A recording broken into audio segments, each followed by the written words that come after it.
Kita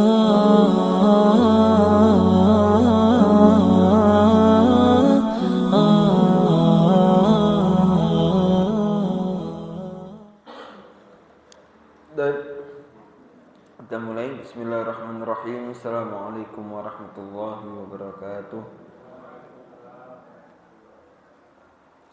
Innal hamdalillah nahmaduhu wa nasta'inuhu wa nastaghfiruhu wa natubu ilaih wa na'udzu billahi min shururi anfusina wa min sayyiati a'malina. May yahdihillahu fala mudilla lahu wa may yudlil fala hadiya lahu. Asyhadu an la ilaha illallah wahdahu la syarika lahu wa asyhadu anna Muhammadan 'abduhu wa rasuluh. Allahumma shalli 'ala Muhammad wa 'ala ali Muhammad kama shallaita 'ala Ibrahim wa 'ala ali Ibrahim wa barik 'ala Muhammad wa 'ala ali Muhammad kama barakta 'ala Ibrahim wa 'ala ali Ibrahim fil 'alamin innaka Hamidum Majid. Qala Allah ta'ala fil Qur'anil Karim, a'udzu billahi minasyaitonir rajim. Ya ayyuhalladzina amanu taqullaha haqqa tuqatih wa la tamutunna illa wa antum muslimun.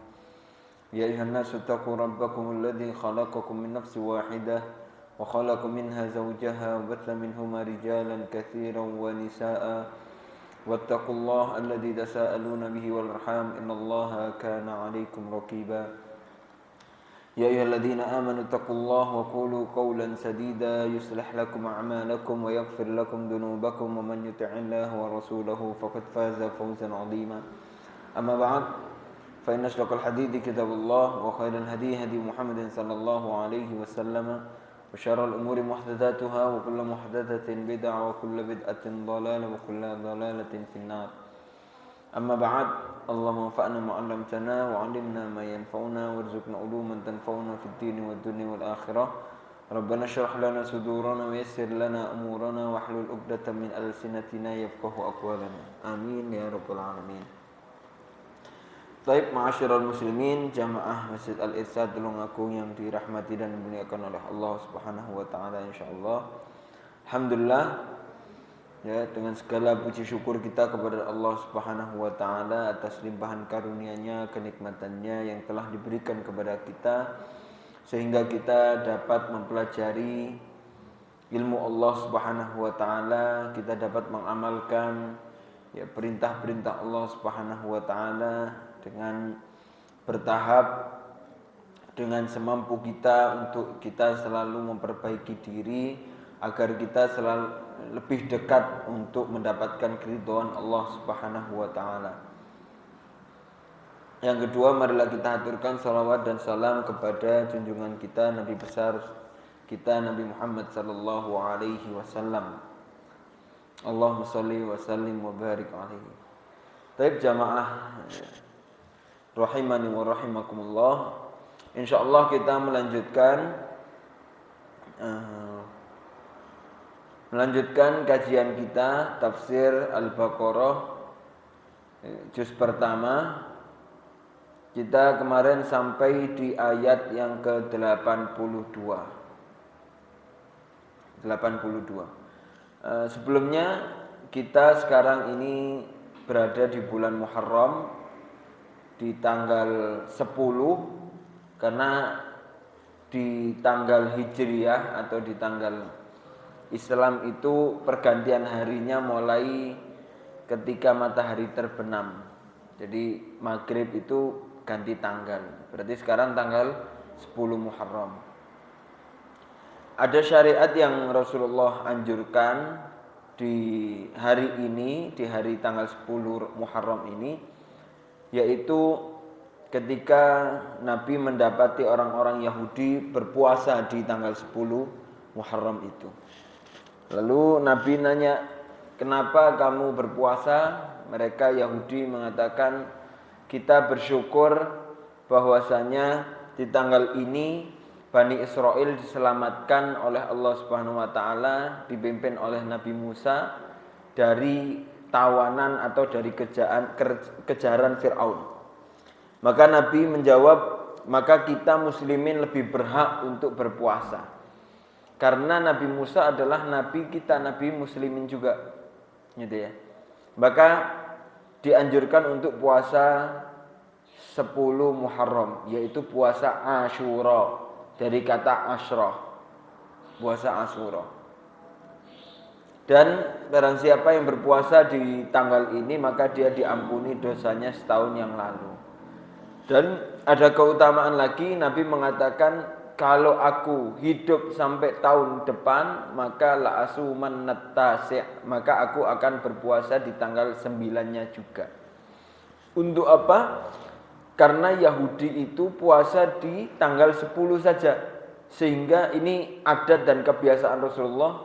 Beliau sangat gemar untuk menyelisihi kebiasaan selain muslim, agar tidak termasuk bagian dari mereka. Karena kita tahu semuanya kan, man tasyabbaha biqaumin fahuwa minhu. Kalau terlalu mirip sama sebuah kaum, maka dia akan termasuk kaum itu. Maka menganjurkan untuk kita menyelisihi dengan mengusahakan untuk berpuasa tanggal 9. Ya, syukran, barakallahu fiik. Tanggal 9 Muharram. Ya, itu tadi. Cuman kata Syekh Utsaimin, yang paling bagus untuk berpuasa itu tingkat pertama adalah 3 hari, 9, 10, 11. Itu paling bagus. Jadi hari tadi, besok dan lusa, 9, 10. Kalau enggak bisa, maka 9, 10. Ya, 9 dan 10. Kalau enggak bisa, 10, 11. Kenapa 11? Ya, karena kalau 9, 10 itu kan hadisnya ada di Nabi. Kalau 10, 11, karena mengkiaskan Nabi menggunakan 9 agar menyelisihi tidak 10 saja. Maka kalau 10, kita 9 nggak bisa, ya kita selisihi dengan 10, 11. 10 dan 11 Muharram. Kalau nggak bisa, cukup 10 saja.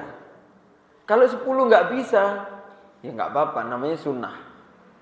Itu ya, namanya sunnah. Ya berarti apa? Berarti nggak dapat apa-apa, juga tidak dapat dosa, karena ini sunnah. Cuman kalau mengerjakan pahalanya luar biasa, karena kita dihapuskan dosa 1 tahun. 1 tahun itu kita nggak tahu melakukan apa saja. Maka dosa-dosa yang selain kabair insya Allah diampuni oleh Allah. Tapi yang dosa besar itu tidak bisa dihapus dengan puasa-puasa gini, dengan mukafarat ini nggak bisa. Gak bisa dihapus dengan puasa antara Ramadan dengan Ramadan. Gak bisa dihapus dengan zikir. Gak bisa. Dosa besar. Karena dosa besar itu akan diampuni oleh Allah dengan satu cara. Yaitu apa? Taubat. Taubat yang nasuha. Taubat yang betul-betul ikhlas. Betul-betul murni. Dengan niat karena Allah dan berjanji untuk tidak melakukan kedua kalinya. Seperti itu. Jadi ya, mudah-mudahan kita ya bisa melaksanakan ibadah yang mulia ini, dan semoga Allah Ta'ala menerima segala ibadah yang telah kita kerjakan. Amin ya rabbal alamin. Baik, ma'asyiral muslimin, jamaah yang dimuliakan oleh Allah Subhanahu wa taala. Kita lanjutkan di surat Al-Baqarah ayat yang ke-83. Allah Ta'ala berfirman, a'udzubillahi minasyaitonirrajim. Wa id akhadna mitsaqa bani Israila. Ya, ketika Allah Ta'ala mengambil perjanjian dengan Bani Israel. Ya, setelah Bani Israel dengan berbagai macam keadaannya seperti itu, Allah Ta'ala mengambil perjanjian. Dengan apa? Dengan Allah Ta'ala menurunkan Taurat itu. Allah Ta'ala menurunkan Taurat pada Nabi Musa. Dan Allah Ta'ala memberikan perintah-perintah di situ. Itu secara nggak langsung adalah perjanjian antara Allah Ta'ala dan Bani Israel. Maka tanggung jawab Bani Israel adalah mengerjakan apa yang diperintahkan Allah. Dan haknya adalah, paham ya? Jadi tanggung jawabnya Bani Israel adalah mengerjakan apa yang diperintahkan di Taurat. Haknya Allah adalah diibadahi. Tapi tanggung jawabnya Allah adalah membalas apa yang telah dikerjakan. Haknya Bani Israel adalah mendapatkan pertolongan dari Allah Subhanahu wa ta'ala. Sebagaimana kita juga, Pak. Sebagaimana kita ini ketika diturunkan Al-Quran pada kita, pada umat kita umat Nabi Muhammad itu, yaitu menjalankan itu. Karena itu sudah perjanjian, dan perjanjian itu sudah kita janjikan sebelum kita hidup di muka bumi ini. Kita diberikan perjanjian oleh Allah dan kita mengatakan bala syahidna. Kita sudah membuat perjanjian itu. Maka kita harus kerjakan perjanjian itu. Perjanjian apa yang diperintahkan dalam Al-Quran, lalu kita akan mendapatkan hak, yaitu diselamatkan oleh Allah Subhanahu wa Ta'ala dari api neraka. Itu ya. Dan itu saya teringat sekali itu Ustadz kita, Ustadz Allah yarham, Ustadz Hisam Karaman itu terakhir khutbah di Kediri itu masalah perjanjian itu. Beberapa kali saya ikuti khutbahnya, beliau selalu mengulangi itu. Itu Masya Allah, berarti akan pentingnya kita untuk memperhatikan perjanjian kita dengan Allah Subhanahu wa Ta'ala. Dan itu kita akan mendapatkan balasan dari perjanjian itu semuanya. Kalau kita bisa bisa menyelenggarakan atau menyelesaikan seluruh perjanjian yang kita kerjakan, insya Allah. Itu ya.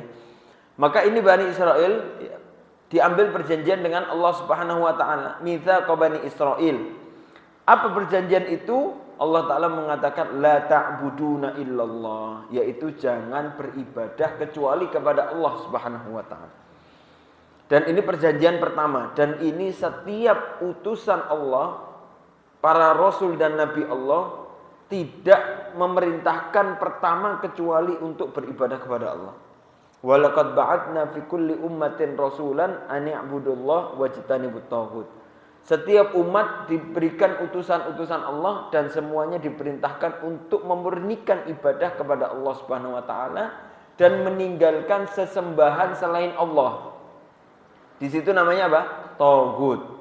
Wajtanibut taghut. Taghut itu apa sih, Pak?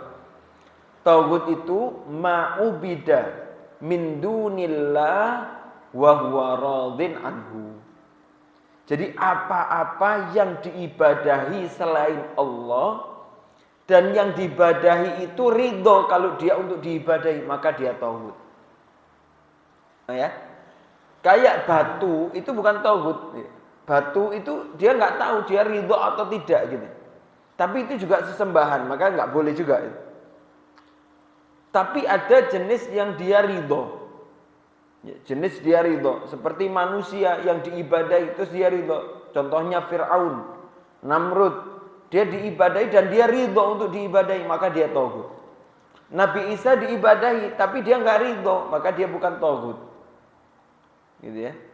Atau siapa, Nabi Uzair diibadahi, maka dia nggak ridho, maka itu bukan tauhid. Tapi ala kulli hal, segala kesyirikan yang menyamakan kekhususan bagi Allah terus kita duakan Allah Ta'ala, maka ini tidak boleh. Ini enggak boleh. Harus memurnikan ikhlas karena Allah. Dan kenapa Allah Ta'ala taruh di pertama? Karena ini melahirkan kemurnian segala ibadah kita. Karena ibadah itu tidak akan murni dan tidak akan ikhlas kalau tidak menyembah kepada Allah Subhanahu wa Ta'ala. Gak ada orang di selain agama Islam ya, terus dia sedekah betul-betul ikhlas karena Tuhan mereka, karena Yesus, karena berhala, gak ada. Tidak akan pernah ada ibadah berupa keadilan kalau tidak menyembah kepada Allah Subhanahu wa Ta'ala. Kemudian la ta'buduna illallah wa bil walidaini ihsana, dan di sini diperintahkan setelah menyembah kepada Allah yaitu berbuat kebaikan terhadap orang tua. Wabil walidaini ihsana. Dan Allah Ta'ala sering memerintahkan manusia untuk beribadah kepada Allah, dan sampingnya adalah taat kepada orang tua. Berbuat baik kepada orang tua. Karena taat kepada orang tua itu akan masuk kepada ketaatan ketika perintah itu sesuai dengan perintah Allah Subhanahu wa Ta'ala. Karena nanti orang tua itu Pak, itu masuknya ketaatan seperti ulil amr. Ulil amri itu orang yang mempunyai perkara gini. Jadi atiullah wa atiur rasul. Ini ketaatan mutlak. Jadi nggak pakai apa bener ya, nggak pakai gitu.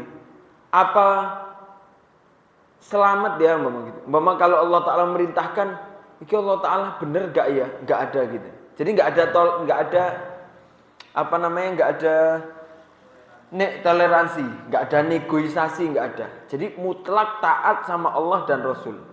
Seumpama Mbak, kalau Rasul itu ada di kita ini, terus kita disuruh, monggo Pak, jenengan jalan ke Kediri, lurus saja, nggak usah belok. Meskipun kita tahu ada beloknya, tapi ketika Nabi nyuruhnya lurus, nggak usah belok, berarti kita harus mentaati itu sudah. Kalau ada tembok tabrak, kalau ada sumur lewati. Bagaimana caranya harus lurus. Dan insya Allah nanti di situ akan ada jalan keluar yang Allah Ta'ala berikan. Karena mutlak taatnya sama Allah Ta'ala dan Rasulnya. Cuman setelah itu atiullah wa atiur rasul wa ulil amri minkum. Di situ tidak ada kata atiu. Paham ya? Tidak ada kata taat kepada ulil amr. Tapi ketaatan kepada ulil amr akan dilaksanakan apabila ulil amr memerintahkan seperti taatnya kepada Allah Ta'ala dan Rasulnya. Maka sifatnya tidak mutlak. Kalau sesuai dengan Allah dan Rasulnya maka ditaati, kalau tidak sesuai maka tidak. Maka ini perintah kepada orang tua juga tidak taat kepada orang tua, tapi ihsan. Artinya, kalau orang tua mengajari kepada kebaikan maka kita taat. Kebaikan kepada Allah dan Rasulnya kita taat. Tapi kalau orang tua yang mengajak kita kepada maksiat, kepada kekufuran, maka ini hukumnya tidak ditaati, tapi tetap ihsan. Ihsan itu apa? Tetap kita berbuat baik. Kita tidak mengerjakan, tapi kita bagaimana merespon itu dengan baik. Tidak membantah, tidak melawan, tidak menghardik, tapi kita tidak melakukan tapi dengan baik-baik. Karena ihsan itu perbuatan kebaikan, kebajikan. Ini ya. Dan ini perlu diperhatikan, Allah Ta'ala menyandingkan antara taat kepada Allah dan berbuat kebaikan kepada orang tua. Bahkan ada sahabat yang menanyakan kepada Nabi, ayyul amal afdol, amal apa yang paling afdol? Kata Allah Subhanahu wa Ta'ala, kata Rasulullah SAW, yaitu ibadah kepada Allah Subhanahu wa Ta'ala. As-salatu ala waktiha, salat pada waktunya. Dan yang kedua, birrul walidain. Gitu ya, taat kepada atau berbuat baikan kepada orang tua. Kemudian, wadil qurba wal yatama wal masakin wa qulu linnasi husna. Ini coba lihat. Setelah Allah memerintahkan kepada beribadah kepada Allah, berbuat baik kepada orang tua, lalu Allah Ta'ala merintahkan untuk wadil kurba dan orang-orang yang dekat, wal yatama, anak-anak yatim, wal masakin, orang-orang miskin, wa qulu linnasi husna, dan berkatalah kepada manusia dengan perkataan yang baik. Di sini berbuat baik kepada Allah dan orang tua itu dengan perilaku yang baik. Tapi berbuat baik kita dengan keluarga, dengan anak yatim dan orang miskin itu dianjurkan untuk berbuat baik dengan modal juga. Untuk memberikan santunan kepada keluarga, memberikan santunan kepada anak-anak yatim, memberikan santunan kepada orang-orang miskin. Dan wa qulu linnasi husna, dan berkatalah yang baik kepada manusia. Jangan seperti wasiat Nabi SAW, jangan kita berkata yang besok kita akan menyesali perkataan kita sekarang. Gitu ya. Jangan berkata yang nanti bikin menyesal. Kadang kan kita gitu. Kita mempunyai lisan yang mudah tanpa tulang, yang kita seakan-akan ngomong apa saja kita bebas. Tapi jangan sampai kita berkata sesuatu yang besok nyesel. Nyapo kok aku ngomong? Kenapa kok saya harus berkata seperti itu? Maka ini wasiat sebuah penyesalan yang apalagi sampai menyakiti hati seseorang, maka tidak bisa dihapus kecuali kita meminta maaf. Gitu ya. Ini anjuran untuk berbuat lisan yang baik. Wa aqimus shalah, dan menegakkan salat, wa atuz zakah, dan menunaikan zakat. Tsumma tawallaitum illa qalilan minkum wa antum mu'ridun. Kemudian kamu berpaling untuk mengingkari kecuali sebagian kecil dari kamu saja yang tidak mengingkari, dan banyakkan kamu mu'ridun. Itu orang-orang Bani Israil. Jadi mengerjakan perintah ini cuma sedikit, dan kebanyakan dari mereka orang-orang yang mengerjakan sedikit, yang banyak adalah orang-orang yang membangkang. Tapi kita dengarkan azan dulu. Barakallahu fikum.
Baik, kita lanjutkan. Alhamdulillahirabbil alamin, wassalatu wassalamu ala asyrafil anbiya wal mursalin wa ala alihi wa sahbihi ajmain. Coba kita lanjutkan ayat yang tadi kita baca itu, semuanya adalah anjuran-anjuran atau syariat yang Allah Ta'ala turunkan tidak hanya pada umat kita saja, umat muslim. Tapi ini kan anjuran ini semuanya kita juga diperintahkan akan itu. Tapi Allah Ta'ala di sini menunjukkan bahwasanya ajaran itu sudah diajarkan oleh umat-umat terdahulu juga. Diajarkan kepada umat terdahulu, bahkan dari zamannya Nabi Musa. Ya, bahkan sebelum Nabi Musa diperintahkan untuk mengerjakan ini. Artinya apa? Artinya pentingnya syariat ini untuk kita kerjakan. Karena semuanya ini ya dari Allah Ta'ala merintahkan la ta'buduna illallah, ya jangan menyembah selain kepada Allah, menyembah hanya kepada Allah. Itu apa? Itu akhlak hubungan kita kepada Allah Subhanahu wa taala. Wabil walidaini ihsana wadil qurba, berbuat baik kepada orang tua. Sebetulnya gini, Pak. Wabil walidaini wadil qurba wal yatama wal masakin ihsana sebetulnya. Jadi berbuat baik kepada orang tua, berbuat kepada orang tua, keluarga dekat, anak yatim, miskin, berbuat kebaikan semuanya. Tetapi kenapa setelah walidain ihsannya dicantumkan? Artinya berbuat ihsan yang sempurna itu kepada orang tua. Jadi berbuat kebaikan sempurna itu kepada orang tua. Artinya kepada orang tua harus sempurna kebaikannya. Dan kepada keluarga juga harus berbuat baik, itu akhlak juga. Kepada anak yatim berbuat baik, itu akhlak. Berbuat kepada orang miskin baik, itu juga akhlak. Gitu. Dan semuanya itu mengikat kebaikan habl kita kepada manusia. Wa qulu linnasi husna, dan berkata yang baik kepada manusia. Itu juga diperintahkan karena apa? Karena lisan atau bahasa atau gaya bicara itu melahirkan karakter sifat seseorang. Makanya di ayat ya alladzina amanu taqullaha wa qulu qawlan sadida yuslih lakum a'malakum. Berkatalah yang baik, maka amalmu akan diperbaiki oleh Allah. Artinya kalau lisanmu baik, maka amalmu juga akan baik. Tapi kalau lisan tidak baik, maka amalnya juga tidak baik. Maka hati-hati dengan orang yang selalu mengatakan perkataan yang tidak baik, keji. Ya, biasa ngomong kotor, biasa ngomong jorok, meskipun nyeletus. Itu secara nggak langsung pada karakter itu akan terlahirkan itu. Gitu. Maka kita hati-hati dengan jangan sampai seperti itu. Banyak zikir, ibadah semuanya itu ada batasannya. Semua ibadah ada batasan. Ibadah yang tidak ada batas hanya berzikir kepada Allah Subhanahu wa taala. Wadzakirinallaha katsira. Orang-orang yang berzikir kepada Allah yang banyak. Karena sholat ada batasan, nggak bisa zuhur 4 lebih, nggak bisa. Maghrib 3 lebih nggak bisa. Subuh 2 lebih nggak bisa. Semuanya ada batasan. Zakat juga ada batasan. Semua ada batas. Tapi ibadah zikir kepada Allah tanpa batasan. Jadi ini ibadah akhlak, ini pentingnya akhlak ya, dalam kehidupan manusia. Dari zamannya Nabi, umat-umat terdahulu, ibadah akhlak atau pengajaran akhlak ini sudah diajarkan. Wa aqimis shalah wa atuz zakah, itu sebagai bentuk ya keseriusan kita untuk beribadah kepada Allah dengan sholat. Bentuk kita keseriusan dalam beribadah sosial itu dengan mengeluarkan zakat. Seperti itu ya.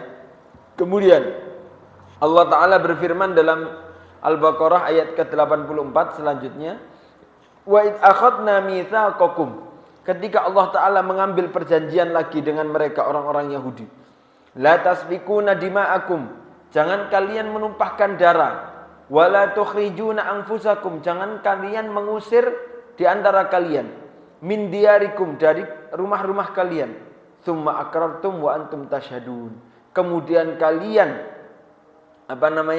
kemudian kalian mengikrarkan perjanjian itu dan kalian bersaksi terhadap perjanjian itu. Maka para ulama mengambil kesimpulan, apa yang dimaksud la tasfikuna dima'akum? Apa yang dimaksud saling membunuh satu dengan yang lain? Menumpahkan darah. Ada dua. Pendapat yang pertama itu adalah mereka dilarang untuk saling membunuh satu dengan yang lain. Ya, orang Yahudi satu membunuh dengan yang lain. Ini namanya isfakud dima, ya, menumpahkan darah. Karena sejarah zamannya Yahudi itu pertama dulu namanya Asrul Mamalik. Ya, pertama itu Asrul Muluk. Ya, zaman kerajaan. Jadi pemimpin tertinggi mereka adalah raja. Itu di zamannya setelah Tolut ya melawan Jalut, kemudian diangkat raja Nabi Daud. Nabi Daud kemudian diangkat raja menjadi kemudian setelah Nabi Daud yaitu Nabi Sulaiman bin Daud. Nabi Sulaiman menjadi raja. Setelah Nabi Sulaiman meninggal, itu Yahudi pecah menjadi dua. Ya. Sebelum Asrul Mamalik itu Asrul Qudot. Jadi para hakim-hakim. Setelah Nabi Musa itu nanti pecah jadi 12 hakim. Setiap keturunan punya hakim masing-masing. Gitu ya. Kemudian setelah zaman Tolut itu kan dikualifikasi lagi kan. Kemudian semua yang mengikuti Tolut itu yang tersisa. Ya, tersisa kemudian dipimpin oleh Nabi Daud, Nabi Sulaiman. Setelah Nabi Sulaiman pecah lagi menjadi Asrul Inkisam, yaitu zaman pecah menjadi dua antara anak Nabi Sulaiman, anak Nabi Sulaiman dua, lupa saya namanya, Yarbu'ah sama Nurbu'ah kalau nggak salah.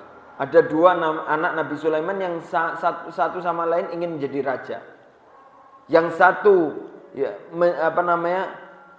mengatasnamakan keturunan Bani Israel, yang satu mengatasnamakan keturunan Yahudi. Akhirnya ini pecah, berantem. Jadi satu sama lain saling bunuh-bunuhan. Ini yang berpendapat bahwasanya tasfikud dima ini, yaitu membunuh satu sama yang lain. Padahal kamu satu bangsa, kamu satu agama, tapi jangan saling membunuh. Yang kedua yaitu isfakud dima, artinya kamu jangan berbuat dosa yang menyebabkan kamu dihukum mati. Karena syariatnya Bani Israel itu juga tentang berbakti kepada orang tua, itu mereka yang sampai menghina atau menghardik orang tuanya, maka hukumannya dibunuh. Maka nggak boleh. Terus hukuman seperti membunuh orang lain, atau apa-apa hukuman yang membunuh mereka, maka ini juga termasuk isfakud dima. Jadi jangan berbuat sesuatu yang sampai kamu dihukum mati. Ini namanya isfakud dima. Enggak boleh ini. Dan juga wala tukhrijuna anfusakum min diyarikum, jangan mengusir di antara kalian orang-orang kalian, orang Yahudi sendiri sama bangsanya diusir. Jangan. Summa aqrartum, dan kalian sudah bersaksi atas itu gitu. Dan kalian sudah menyaksikan. Kemudian Allah Ta'ala mengatakan, summa antum haula'i taqtuluna anfusakum wa tukhrijuna fariqam minkum min diyarihim. Summa antum, kalian sudah memberikan perjanjian dengan Allah untuk tidak menumpahkan darah, tidak mengusir. Tetapi Allah Ta'ala mengatakan, summa antum haula, kemudian kamu dengan mereka taqtuluna anfusakum, kalian menyelisihi perjanjian itu. Kalian membunuh satu dengan yang lain. Wa tukhrijuna fariqam minkum min diyarihim, bahkan kamu mengusir keluargamu sendiri. Yang keluarga yang enggak kamu kesetujui, kamu usir, kamu keluarkan dari rumah kamu. Tadhaharuna 'alaihim bil itsmi wal 'udwan. Bahkan kalian saling memerangi satu sama yang lain dengan keburukan dan permusuhan. Demi membela bangsa lain, kamu memerangi bangsa kamu sendiri. Karena itu yang dilakukan dulu di Madinah itu, penduduk aslinya itu adalah kaum Aus dan Khazraj dari keturunan Qailan, dari Qailah. Jadi mereka keturunan Bani Qailah. Jadi ceritanya dari Yaman, ketika Saddul Ma'rib, ketika bendungan Ma'rib di Yaman itu hancur, maka orang-orang Yaman itu asli Arab itu keluar ke utara. Ada yang melewati pesisir Laut Merah, ada yang melewati tengah. Yang melewati tengah itu kaum Jurhum, yang nanti dia mendapati ada burung yang dia dekati ternyata ada bendungan air Zam-Zam yang dimiliki oleh Hajar dan anaknya. Itu Jurhum. Yang satunya lagi ini dari Bani Qailah, yang mereka nanti mendapati tempat di Madinah, dan nanti itu menjadi suku Aus dan Khazraj. Aus dan Khazraj, kalau Khazraj itu berkoalisi, ini Aus dan Khazraj orang Arab aslinya ya. Secara nggak langsung ketika itu Yahudi yang di Palestina, karena negara mereka di situ kan. Yang di Palestina mereka mendapati wahyu dari Nabi Isa bahwasannya Nabi akhir zaman akan keluar di tempat yang banyak pohon kurmanya sebagai tempat mahjarun Nabi, tempat Nabi hijrah. Sehingga sebagian orang-orang Yahudi itu pindah ke Madinah agar mereka harapan mereka agar Nabi keluar dari bangsa mereka di Madinah. Dan yang turun itu suku Qainuqa, Bani Qainuqa, Bani Quraidah sama Bani Nadir. Tapi ketika mereka ketemu Madinah, akhirnya mereka berkoalisi sama orang-orang Aus dan Khazraj. Yang Khazraj berkoalisi dengan Bani Qainuqa, yang yang Aus berkoalisi dengan Khazraj dan Nadir. Sehingga Aus sama Khazraj ini juga dihasut juga sama Yahudi, sehingga mereka saling berperang dan koalisinya akhirnya ikut berperang. Jadi aneh, mereka yang menghasut, mereka juga terpancing dengan peperangan itu semua gitu. Jadi mereka juga ikut-ikutan perang kayaknya.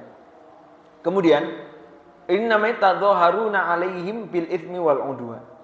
Wa iyyatukum usara tufaduhum.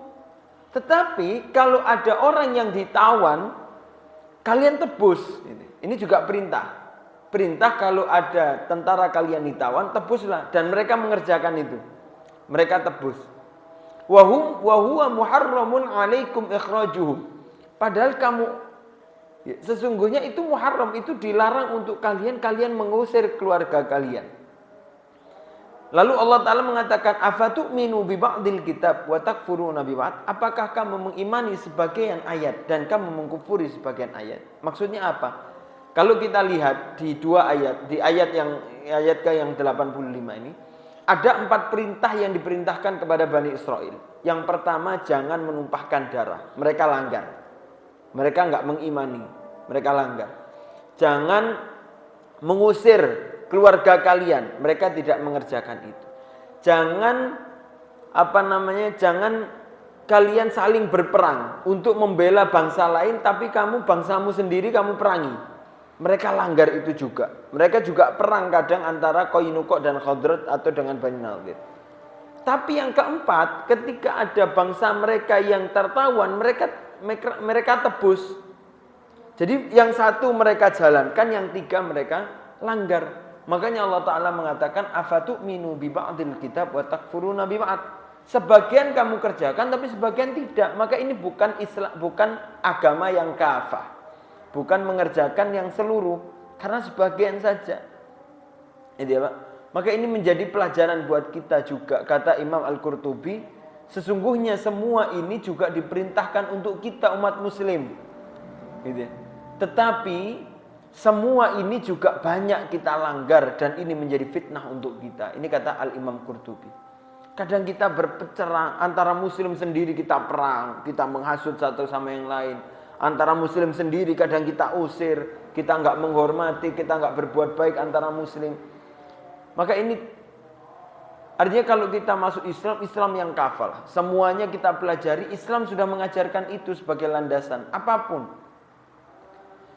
Tidak hanya dalam ibadah sholat saja, tidak hanya dalam zakat saja. Islam mengajarkan tentang pendidikan, Islam mengajarkan tentang akhlak, Islam mengajarkan tentang organisasi, Islam mengajarkan tentang keamanan, Islam mengajarkan tentang kesehatan. Semuanya ada di Islam, maka kita harus mendasari itu semuanya dalam agama ini. Sehingga kita masuk dalam kategori yang mempelajari Islam secara utuh, tidak sebagian kita iman dan sebagian tidak. Untuk ibadah kepada Allah kita percaya. Tapi kalau Islam mengajarkan tentang kesehatan, ada kesehatan yang lain kok yang diajarkan Belanda ini mungkin lebih baik ya. Ini nggak boleh. Kalau Islam mengajarkan kita akan kesehatan, contoh ada kesehatan puasa. Kemarin beberapa hari yang lalu, alhamdulillah saya pernah ikut kajian Ustaz Zaidul Akbar. Beliau cerita, baru-baru saja ada penemuan di Amerika tentang hormon di dalam tubuh itu sangat berpengaruh dalam aktivitas. Jadi hormon itu kalau disuntikkan manusia itu merecover atau mengganti sel-sel yang rusak diganti dengan yang baru, dan itu menimbulkan kesemangatan yang baru. Dan itu di Amerika hormon itu dijual cuma 0, berapa mili saja, itu dijual sampai $400. Muslim, hormon itu dipelajari di Muslim, ternyata Muslim sudah menemukan hormon itu secara naluri, hormon itu sudah dibangun di Muslim. Ketika apa? Ketika umat Muslim berpuasa. Jadi ketika berpuasa, hormon itu ternyata diproduksi oleh tubuh ketika orang-orang itu berpuasa. Maka setelah puasa itu orang itu punya aktivitas yang semangat paling tidak 10 hari ke depan. Ini kan aneh gitu loh. Kalau kita sampai harus beli hormon yang ditemukan oleh orang Amerika, padahal Muslim sudah punya hormon itu dengan puasa. Maka kesehatan dalam keislaman, makanya jangan ada yang gini Pak. Kalau Allah Ta'ala menganjurkan kepada kita, bahkan imam-imam juga, Imam Bukhari juga mengatakan al-ilmu qoblal qaul wal amal. Artinya tidak ada semua landasan kecuali kita harus mengilmui, dan di Islam sudah ada ilmunya. Apapun itu. Mau apapun kita, mau buka pasar ada ilmunya gitu.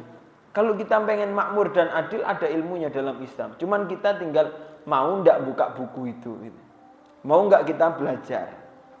Gitu ya. Sehingga kita betul-betul Islam kafah. Kemudian, fama jazaa'u may yaf'alu dzalika minkum. Maka balasan bagi orang-orang yang mengerjakan, yang tidak mengerjakan itu, tidak mengerjakan perintah-perintah Allah itu, maka illa khizyun fil hayatid dunya, maka dia akan tercela kehidupan di dunianya gitu. Akan terhina, akan enggak mendapatkan keadilan dan kemakmuran. Bagaimana berhadap keadilan, kemakmuran, tapi kalau menggunakan bukan dengan caranya yang Allah Ta'ala ajarkan. Bukankah bumi ini milik Allah? Bukankah diri kita milik Allah? Bukankah kemakmuran semuanya ini Allah Ta'ala, Allahu Rabbul Alamin. Allah Ta'ala yang mengatur ini semuanya. Maka kalau pengen sukses, lihat dulu gitu. Belajar dulu bagaimana Allah Ta'ala mengarahkan itu gitu. Maka kadang ada Pak, orang secara nggak langsung sudah bekerja keras, sudah mencari harta yang halal, kok nggak kunjung kaya gitu.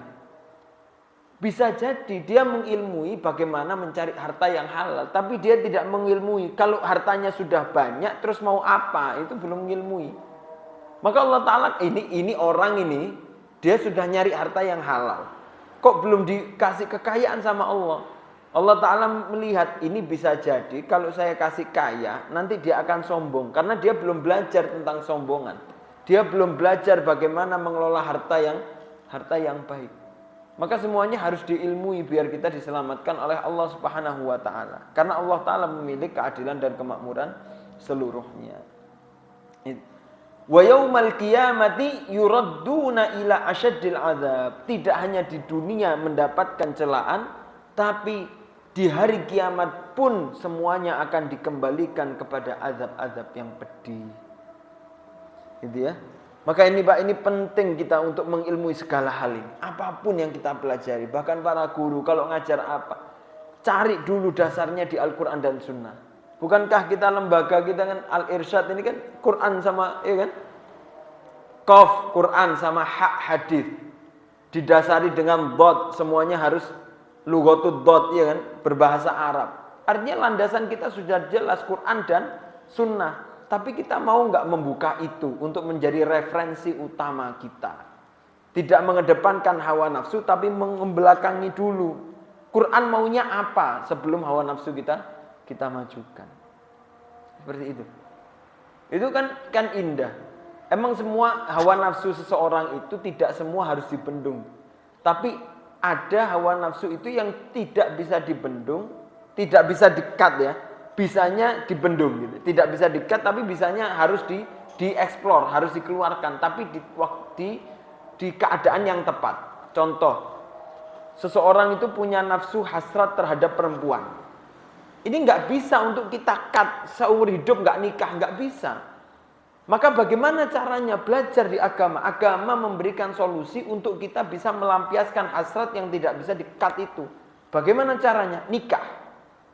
Maka nikah itu adalah salah satu ibadah untuk menyalurkan hasrat yang kita punya. Itu kan Islam sudah memberikan itu semuanya. Gitu. Maka Ini sangat sangat penting untuk kita semuanya agar kita betul-betul lembaga semua apa yang kita jalani ini semuanya diridhoi dan kemakmuran dari Allah Subhanahu wa taala. Itu ya. Wa mallahu bighafilin amma ta'lamu, dan Allah taala sama sekali tidak lalai terhadap apa yang kamu kerjakan. Artinya, apapun yang kamu usahakan kalau itu baik, Allah taala akan beri balasan kebaikan. Kalau kamu berbuat buruk atau maka balasannya juga ada. Wa an laisa lil insani illa ma sa'a wa anna sa'yahu saufa yura. Setiap orang itu punya usaha dan usahanya pasti akan ditunjukkan oleh Allah Subhanahu wa taala. Faman ya'mal mithqala dzarratin khairan yarah wa man ya'mal mithqala dzarratin syarran yarah. Kalau ada perbuatan sedikit saja kebaikan maka Allah taala akan tunjukkan. Kalau ada buruk sedikit maka Allah taala akan tunjukkan. Ya, mungkin cukup sekian pertemuan kita. Insyaallah bisa kita lanjutkan di pertemuan selanjutnya. Pesan saya al-muhim, kita harus membuka seluruh apapun aktivitas yang kita akan jalani, diusahakan kita kembalikan dulu referensinya pada Al-Quran dan Sunnah. Kalau Al-Quran dan Sunnah kita nggak sampai di situ, kita buka literasi para ulama bagaimana menjelaskan di bidang itu dengan dasar Al-Quran. Saya kemarin pernah membahas satu kitab tentang memakmurkan masjid. Itu yang menulis seorang arsitek yang dia cuman gelisah gara-gara ayat Allah yang mengatakan fi buyutin adzinallah anturfa'a fiha wa yudhkara fiha ismuhu. Itu hanya ayat yang di surat An-Nur itu ya, tentang Allah Ta'ala mempunyai cahaya di atas cahaya. Kemudian cahaya itu di mana didapat? Di rumah-rumah Allah yang Allah Ta'ala izinkan untuk dimakmurkan, untuk diangkat derajatnya. Itu sama arsitek itu dibuka, diulas semuanya untuk panduan memakmurkan masjid. Itu kalau kita buka ayat Quran saja kan kadang kita nggak sampai ke situ kan. Bagaimana memakmurkan masjid secara fisiknya, secara rohnya, secara aktivitas sosialnya kan kita kadang nggak mikir ke situ. Tapi ada ulama yang sudah menjelaskan di situ. Maka itu menjadi tahapan tangga kita untuk memahami dasar Al-Quran sebagai referensi utama. Jazakumullah khairan katsira, semoga bermanfaat. Astaghfirukum. Subhanakallahumma bihamdika asyhadu an la ilaha illa anta astaghfiruka wa atubu ilaik. Alhamdulillahirabbil alamin. Wassalamualaikum warahmatullahi wabarakatuh.